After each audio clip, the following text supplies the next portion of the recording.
Yo, what is going on, guys? Welcome back to some more Apex. I hope you're having a very good day as always, and we're going to be talking about some very secret changes that Respawn actually implemented into Apex with the recent Grand Soiree update. Now, these changes were not actually in the patch notes, so you guys most likely would not know about them, so that's why I'm here to actually give you guys the full information and tell you what was actually changed behind the scenes. So if you guys do happen to enjoy this video, be sure to leave a like and subscribe, and let's talk about what was secretly changed in Apex. So first up, the firing range dummies were actually improved. If you guys enter the firing range right now and you just like try to engage with those dummies, if you shoot them and stuff, they actually react a lot smarter now and they're more aggressive as well. So that's the first change. I'm not sure why Respawn decided to make this change, but the new game mode Dummies Big Day is coming up very soon, so this might be some kind of, I don't know, this might have something to do with that game mode coming into the game. Now, you guys may have also noticed red death boxes in Apex, and I actually didn't know what this was when I first saw it as well, but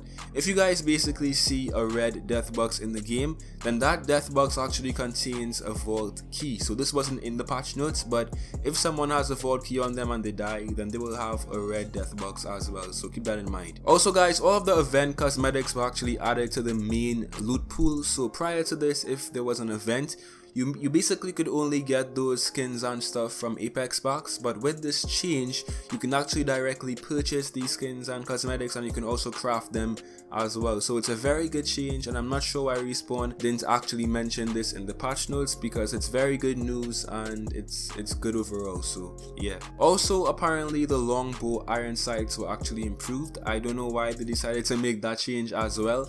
Maybe because Armed and Dangerous is coming back, but I actually haven't noticed any big difference with the longbow iron sights. I actually still hate that gun, so if you guys saw any kind of improvement with the longbow iron sights, let me know in the comment section down below, but I haven't really noticed any big change with the iron sights on the longbow sniper rifle. So yeah. Now I think everyone actually heard about this next change right here, but it wasn't in the actual patch notes.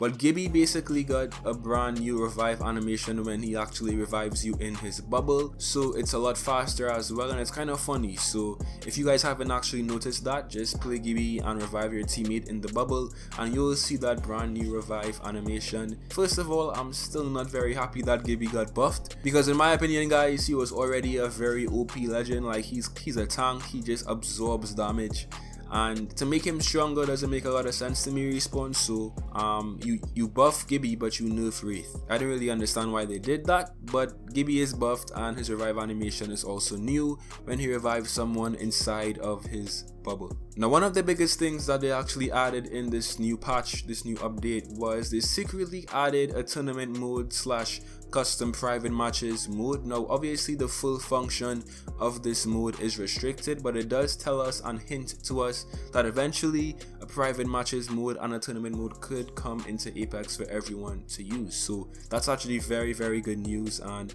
it's a good step in the right direction for like competitive play in Apex, so that's great news. And the final change guys is that Bloodhound, who is one of the most underused and kind of underrated legends in Apex, he actually got a very slight buff. His ultimate got a buff, and it's not really a big buff, but it still is something. So basically when you're in his ultimate, you can actually see now the different tiers of armor and stuff. So you can see blue gear, you can see level 2, level 3 gear, you can just basically see what level gear is around, and that might actually help you when making certain decisions when playing Bloodhound. So it's not quite the same buff that Gibby got, it's not that kind of game-changing buff, but at least Bloodhound is finally getting shown some love, because I think Respawn needs to work on just like evening out the playing field right now in Apex. Like Mirage is really trash. They did buff Crypto, which is great, but Bloodhound really needs to get some love because no one really uses that legend, and to be honest, just some few slight changes can make Bloodhound a very viable legend in Apex right now. So